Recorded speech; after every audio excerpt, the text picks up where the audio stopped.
깊은 밤 요양병원 4층 개인 병실. 산소호흡기 소리만이 고요함을 깨트리고 있었습니다. 침대에 누운 65세 한미자 할머니 곁에서 간병인이 조용히 속삭였습니다. 할머니, 이제 곧 끝내드릴게요. 그 순간 미자 할머니의 눈이 번쩍 떠졌습니다. 네 정체. 내가 다 알아버렸어. 이 평범해 보였던 간병인은 과연 누구였을까요? 그리고 한미자 할머니는 어떻게 그녀의 정체를 알게 되었을까요? 이야기는 2달 전으로 거슬러 올라갑니다. 서울 변두리 작은 아파트. 한미자 할머니는 남편을 떠나보낸 지 3년째 홀로 살고 있었습니다. 여보, 오늘도 혼자 밥 먹네. 언제까지 이렇게 살아야 할까? 그녀는 매일 남편의 사진 앞에서 이렇게 말하곤 했습니다. 자식들은 모두 해외에 살고 있어 명절에나 얼굴을 볼 수 있었죠. 그러던 어느 여름날 아침 미자 할머니는 화장실에서 갑자기 쓰러졌습니다. 다행히 아래층 이웃이 발견해 병원으로 급히 실려갔지만 뇌졸중이었습니다.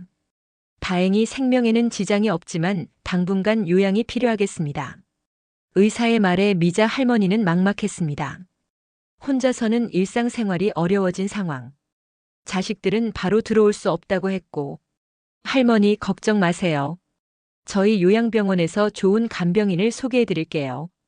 안녕하세요, 할머니. 저는 이지은이라고 해요. 앞으로 할머니를 돌봐드릴 간병인입니다. 30대 초반으로 보이는 단정한 여성이 환한 미소를 지으며 인사했습니다. 깔끔한 옷차림에 예의 바른 말투 그리고 무엇보다 따뜻해 보이는 눈빛이 인상적이었습니다. 어머, 정말 예쁘게 생겼구나. 고마워, 지은아. 할머니, 제가 가족처럼 모실게요. 걱정하지 마세요.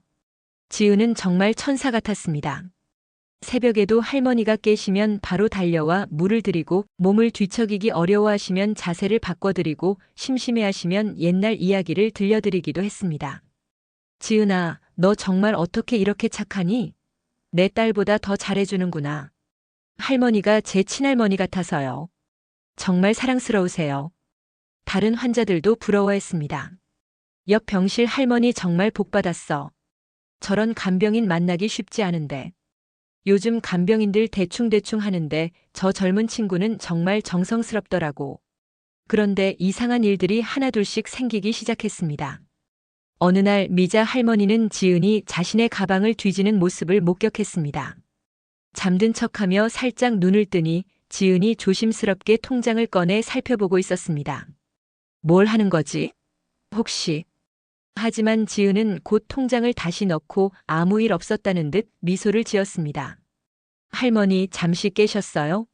가방 정리 좀 해드리고 있었어요. 아, 그랬구나. 고마워. 미자 할머니는 일단 넘어갔습니다. 혹시 내가 잘못 본 건 아닐까? 며칠 후 또 다른 일이 일어났습니다. 지은이 미자 할머니 모르게 전화를 받는 모습을 봤는데, 네, 진행 상황 어떻게 되냐고요?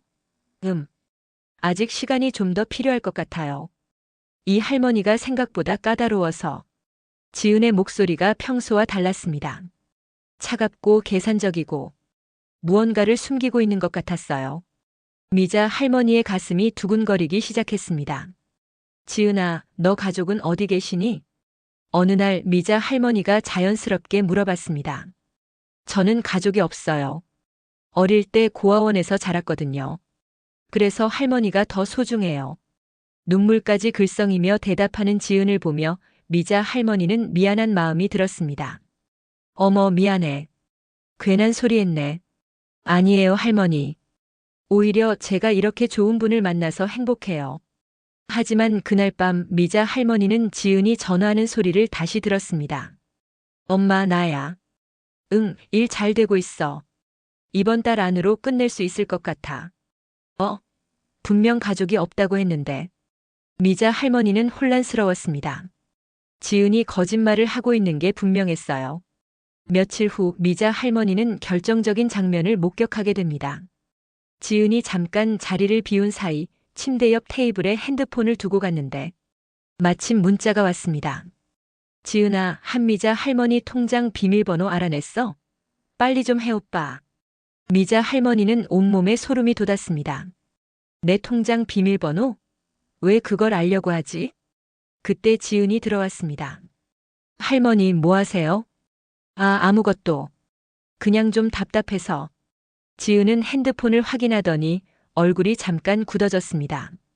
하지만 곧 다시 미소를 지었어요. 할머니, 오늘 컨디션은 어떠세요? 그날 밤 미자 할머니는 잠들지 못했습니다. 이 아이가 나를 속이고 있는 건가? 다음 날부터 미자 할머니는 지은의 행동을 더 자세히 관찰하기 시작했습니다. 지은이 화장실에 간 사이 그녀의 가방을 열어봤어요. 그 안에는 다른 할머니들의 사진과 메모들이 들어 있었습니다. 박순자 78세 예금 2억 아파트 한 채. 김영희 72세 예금 1억 5천 상가 한 개. 그리고 맨 아래에는 한미자 65세 예금 3억 아파트 한 채, 별장 한 채. 미자 할머니는 손이 덜덜 떨렸습니다. 이게 뭐야? 나는 별장이 없는데? 그리고 다른 할머니들은 누구지? 더 충격적인 건 그 아래 적혀 있는 메모였습니다. 단계별 접근법. 1. 신뢰관계 구축 1개월. 2. 개인정보 수집 2주. 3. 재산 이전 유도 1개월. 4. 마무리. 그리고 마지막에는 빨간 펜으로 이렇게 적혀 있었어요. 주의사항 의심받지 않도록 각별히 조심할 것. 이번이 마지막 기회. 그 다음 날 미자 할머니의 오랜 친구 순이가 병문안을 왔습니다.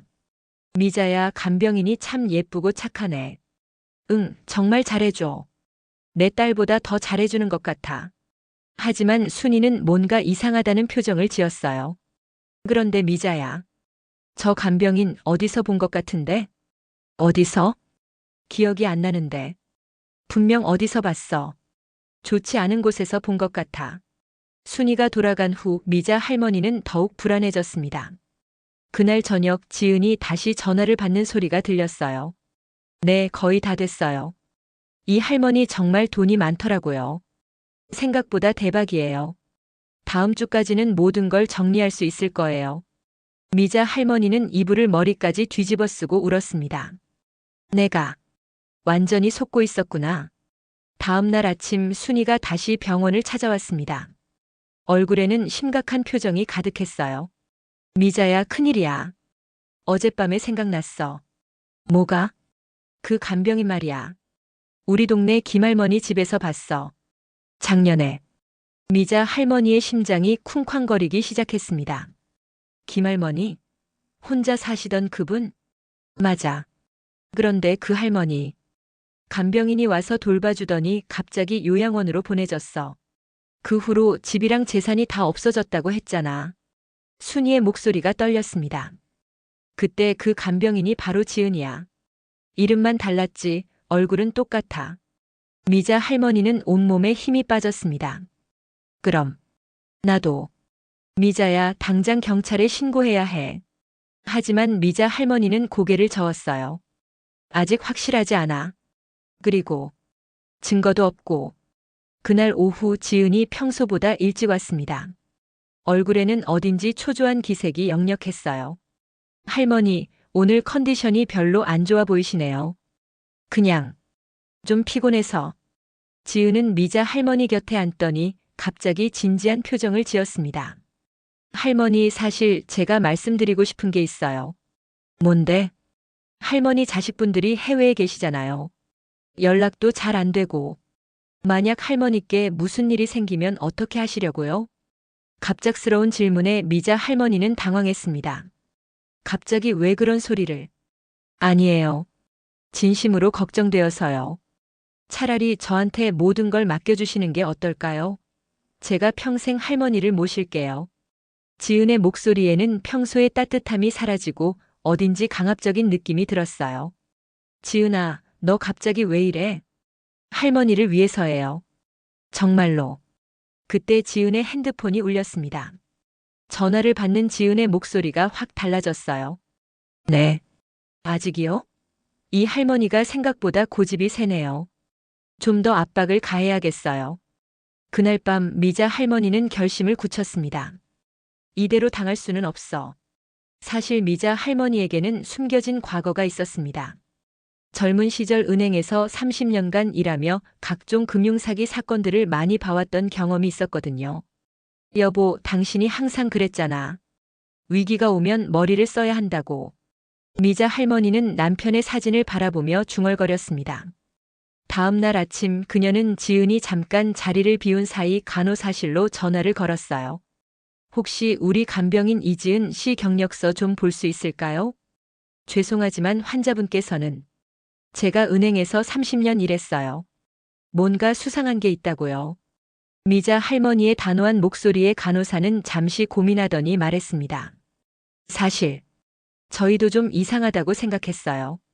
이분 경력서에 허위가 많더라고요. 그때 병실 문이 열리며 새로운 인물이 들어왔습니다. 경찰이요? 순이 할머니께서 신고를 하셨어요. 간병인 사기 의심 건으로. 박 형사는 40대 중반의 믿음직한 인상이었습니다.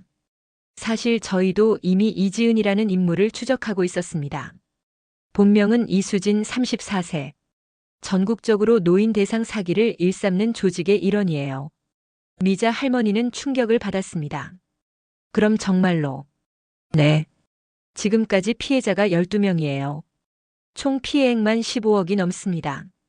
박 형사는 파일을 꺼내 보여줬어요. 그 안에는 여러 할머니들의 사진과 피해 내역이 적혀 있었습니다. 하지만 문제가 있어요. 증거가 부족해서 아직 검거하지 못하고 있어요. 그럼 어떻게 해야 하죠? 할머니께서 협조해 주시면 현행범으로 잡을 수 있어요. 박 형사는 작전을 설명했습니다. 지은이 할머니께 재산 이전을 요구할 텐데 그때 녹음을 해서 증거를 확보하는 거예요. 위험하지 않을까요? 저희가 24시간 감시하고 있을 테니 걱정 마세요. 할머니는 평소처럼 행동만 하시면 됩니다. 다음 날 지은이 왔을 때 미자 할머니는 연기를 시작했습니다. 지은아, 어젯밤에 생각해봤는데 내 말이 맞는 것 같아. 어떤 말이요? 내 재산. 내가 관리해주는 게 낫겠어. 자식들한테 맡기기엔 너무 멀리 있고. 지은의 눈이 반짝였습니다. 정말이에요, 할머니? 그래. 하지만 조건이 있어. 정말로 나를 끝까지 돌봐줄 거지. 당연하죠. 제가 평생 모실게요. 며칠 후 지은이 서류를 들고 왔습니다. 할머니, 이제 서명만 하시면 돼요. 그런데 서류를 보니 모든 재산을 지은 앞으로 넘기는 내용이었어요. 게다가 미자 할머니를 요양원으로 보낸다는 조항까지 있었습니다. 지은아, 이건 뭐야? 요양원에 보낸다고?